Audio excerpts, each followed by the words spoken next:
কুরআন হাদিসের বাণী শোনাতে, সঠিক পথের দিশা দিতে, আখিরাতের আলো, আখিরাতের আলো। আসসালামু আলাইকুম রাহমাতুল্লাহি ওয়া বারাকাতুহু। প্রিয় শ্রোতা, আশা করি আপনারা সবাই ভালো আছেন। আমিও আপনাদের আলহামদুলিল্লাহ ভালো আছি। প্রিয় শ্রোতা, আল্লাহ তাআলা কোরআনে কারিমে সূরা বাকারায় 196 নম্বর আয়াতে বলেছেন, ওয়া আতিউমুল হাজ্জা ওয়াল উমরাতা লিল্লাহ।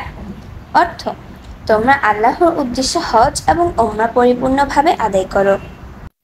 প্রিয় শ্রোতা, হজের মাত্র কয়টা দিন বাকি আছে?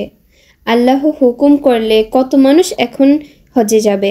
তাই আপনারা ভিডিওটি বেশি বেশি শেয়ার করবেন।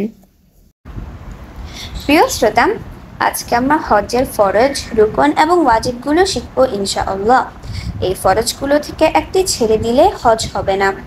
হজের রুকন হলো ফরজ থেকে উপরে মজবুত এবং শক্ত। রুকন হলো ইসলামের পিলার বা খুঁটি।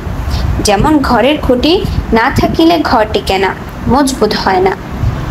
তাই রুকনের আরেকটি নাম হলো ফরজ, যেটা কখনো ছাড়া যাবে না। ছেড়ে দিলে দম দিয়ে আবার ঘাটতি পূরণ করতে হবে। প্রিয় শ্রোতা, রুকন আর ফরজ যেমন এক, আবার ওয়াজিব আর ফরজও এক। আসুন আমরা এখন হজের ফরজ এবং ওয়াজিবগুলো জেনে নিব ইনশাআল্লাহ। বিসমিল্লাহির রহমানির রহিম।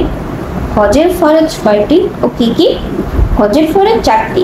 1 নাম্বার, ইহরাম করা, মানে নিয়ত করে হজে প্রবেশ করা। 2 নাম্বার, আরাফায় অবস্থান করা। 3 নাম্বার, বাইতুল্লাহ তওয়াফ করা। 4 নাম্বার, সাফা মারওয়া সাই করা। এই ফরজগুলোকে রুকন এবং ফরজ বলা হয়। হজের ওয়াজিব কয়টি ও কি কি? হজের ওয়াজিব 7টি। 1 নাম্বার, নিকাতে ইহরাম বাঁধা। 2 নাম্বার, আরাফায় সূর্য ডুবা পর্যন্ত অবস্থান করা। 3 নাম্বার, মুজদালিফায় রাত্রি যাপন করা, কমপক্ষে অর্ধেক রাত পর্যন্ত।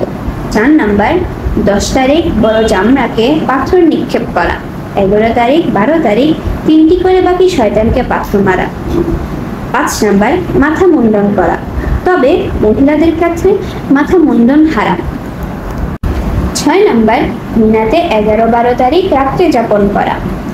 7 নাম্বার, বিদায় তওয়াফ করা। প্রিয় শ্রোতা, আমরা সবাই আগে জ্ঞান অর্জন করব, তারপর আমল করব ইনশাআল্লাহ।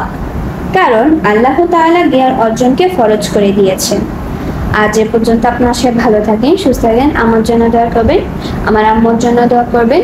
পরবর্তী ভিডিওতে দেখা হবে। আল্লাহ হাফেজ। আসসালামু আলাইকুম রাহমাতুল্লাহি ওয়া বারাকাতুহু।